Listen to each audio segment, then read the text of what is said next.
ஓம் சக்தி. இன்று உலகில் சுற்றிலும் இனவெறி, மொழிவெறி, மதவெறி, பணவெறி என பல வெறிகள் உண்டாகி வருகின்றன. ஆன்மீகத்தை பற்றி கொண்டு கண்ணும் கருத்துமாக வாழ்ந்து வர வேண்டும். ஆன்மீகம்தான் அமைதிக்கு வழிவகுக்கும். ஒரு பக்கம் மனிதன், ஒரு பக்கம் கொலை, ஒரு பக்கம் பசி, ஒரு பக்கம் செழுமை, ஒரு பக்கம் தென்றல், ஒரு பக்கம் அலை, ஒரு பக்கம் அழிவு, ஒரு பக்கம் வெட்டு, ஒரு பக்கம் குழப்பம், ஒரு பக்கம் அமைதி. இவையெல்லாம் ஏன் என்ற வினாவை கேட்டுக்கொள்ள வேண்டும். இவற்றுக்கு தீர்வு என்ன என்று சிந்திக்க வேண்டும். ஆன்மீகமும் வழிபாடும் தருமங்களும் தேவை என்பதுதான் விடை. ஒருவர் மற்றொருவருக்கு கொடுக்கும் பொழுது அதனால் பெற்றவருக்கும் பலன் கிடைக்கும் போது அங்கு அன்பு பரிமாறப்படுகிறது. அந்த அன்பு பெருகினால் தான் அமைதி நிலவும். ஆன்மீகத்தில் விட்டு கொடுக்கும் மனப்பான்மை வர வேண்டும். மனிதனுக்கு மனிதன் உதவும் பழக்கம் வர வேண்டும். மனிதனால் மனிதனுக்கு பயன் ஏற்பட்டால்தான் இறை திருப்திப்படும். இறையாக உள்ள இயற்கை திருப்திப்படும். மனிதனுக்கு கொடுப்பதையும் தடையின்றி கொடுக்கும். கொடுக்கும் தன்மை மனிதரிடம் குறைய குறைய இயற்கையிடமிருந்து அவனுக்கு கிடைக்கும் தன்மையும் குறைந்து போகிறது. மனிதர்கள் அனைவரும் ஒரே தாய், ஒரே குலம் எனும் உணர்வோடு வாழ வேண்டும். பிற உயிர்களிடம் அன்பு, பண்பு, பாசத்தை வளர்த்து, உழைப்பால் உயர்ந்து, தர்மத்தால் வளர்ந்து, நல்ல எண்ணங்களுடன் நல்ல செயல்களோடும் வாழ்ந்து நன்மை பெற வேண்டும்.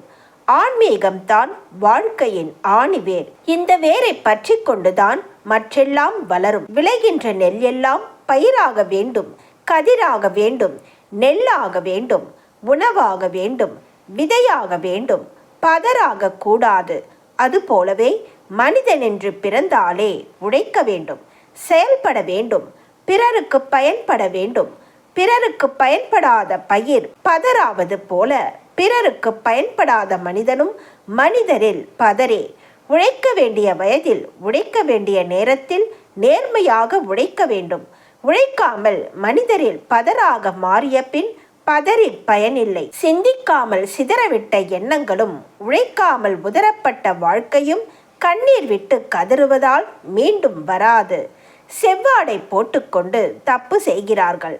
அடுத்தவர்களை அதிகாரம் பண்ணுகிறார்கள். அவர்களை எல்லாம் அம்மா பக்கத்திலேயே வைத்து கொண்டு இருக்கிறதே, அவர்கள் செய்வதெல்லாம் அம்மாவுக்கு தெரியாதா என்று நினைக்கிறீர்கள்.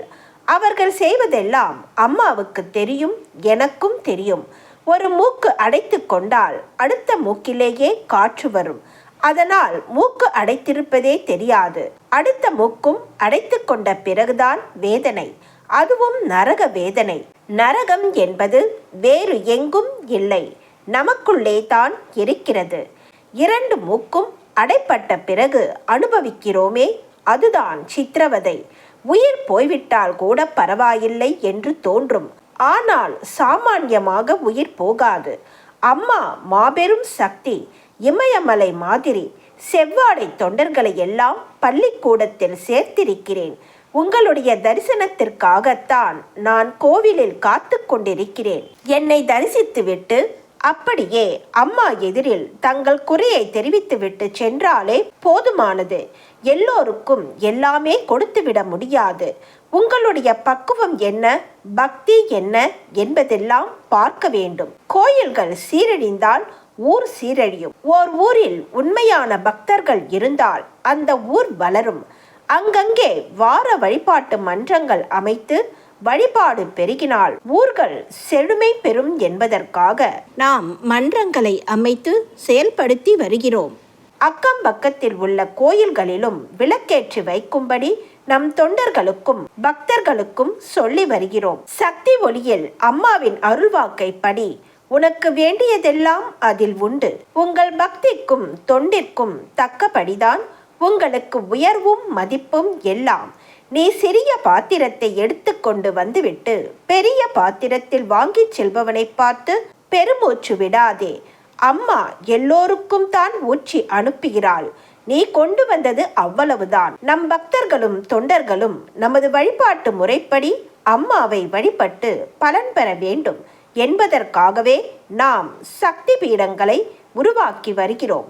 எதிர்காலத்தில் ஆன்மீகத் துறையில் இவர்கள் அனாதைகளாக போய்விடக்கூடாதே என்ற எண்ணத்தில்தான் சக்தி பீடங்களை உண்டாக்கி வருகிறோம். பக்திதான் முக்கியம் என்று சொல்லிக் கொடுத்தோம். வழிபாட்டு முறைகளை சொல்லிக் கொடுத்தோம். உங்களுக்காகவே சக்தி பீடங்கள், குறிப்பாக பெண் குலத்தின் மேன்மைக்காகவே இந்த சக்தி பீடங்கள். இன்று எவருக்கும் நிம்மதி இல்லையே? ஏன்? அந்த காலத்து கூரை வீட்டில் இருந்த நிம்மதி ஓட்டு வீட்டில் இல்லை, பங்களாவில் இல்லை. பயமும் அதிகம், பாதுகாப்பும் குறைவு. ஏன் இந்த நிலை? நமக்கு உள்ளேயும் சுத்தம் இல்லை, வெளியேயும் சுத்தம் இல்லை. உள்ளே சுத்தம் வர வேண்டுமானால் மனக்கட்டுப்பாடு தேவை. அதனால் தான் ஆன்மீகத்தை இன்னும் வளர்க்க வேண்டும். உள்ளத்தில் சேர்த்துவிட்ட குப்பைகளை வெளியேற்ற வேண்டும். உள்ளத்தையும் பெருக்க வேண்டும், வெளியிலேயும் பெருக்க வேண்டும். குரு உபதேசங்கள். ஓம் சக்தி. போகக்கூடாத இடத்திற்கு போக வேண்டும் என்று நினைப்பதும், செய்யக்கூடாத செயலை செய்ய வேண்டும் என்று நினைப்பதும், உண்ணக்கூடாத உணவை உண்ண வேண்டும் என்று நினைப்பதும் ஏன்? மன உறுதி இல்லாமையே காரணம். மனிதனின் ஆன்மா மனம் என்ற கடிவாளத்தை பிடித்து இழுத்தால்தான் மனக்கட்டுப்பாடு வரும். மனிதன் தன்னைத்தானே உருவாக்கி கொள்வதற்கு மனதில் எழும் ஆசைகளே காரணம். மனிதன் ஆன்ம உணர்ச்சியினால் தெய்வத்திற்கு ஒரு உருவம் கொடுத்து சிலையாக வடிக்கிறான். ஆன்மா தான் சிலை வடிவில் அங்கே மௌனமாக குடியிருக்கிறது. சிலை பேசுமா என்று நினைக்கிறீர்கள்? அந்த சிலை இருந்த இடத்தில் இருந்து கொண்டு வருகிறவர் போகிறவர்கள் எல்லோரையும் பார்த்து அவரவர்களின் உண்மை கதைகளை எடுத்துச் சொல்ல ஆரம்பித்தால் என்ன ஆகும்? நானும் இங்கே அந்த சிலை போலத்தான் நீங்கள் செய்கிற எல்லாவற்றையும் பார்த்து கொண்டு வெளியில் சொல்லாமல் விழுங்கிக் கொண்டிருக்கிறேன். நல்ல அறிவுரைகள் வாய் வழியாகவும் நுழையும், செவி வழியாகவும் நுழையும், ஆன்மா வழியாகவும் உள்ளே நுழையும். வாய் வழியாகவும் செவி வழியாகவும் கேட்பதெல்லாம் உள்ளே பதிந்து விடுவதில்லை. ஆன்மா வழியாக உள்ளே நுழைந்தால்தான் பசுமரத்தாணி போல பதியும். அவ்வாறு நுழைந்தால்தான் அமைதியும் கிடைக்கும். அன்னையின் அருள் வாக்கு. Please share and subscribe. Om Sakthi.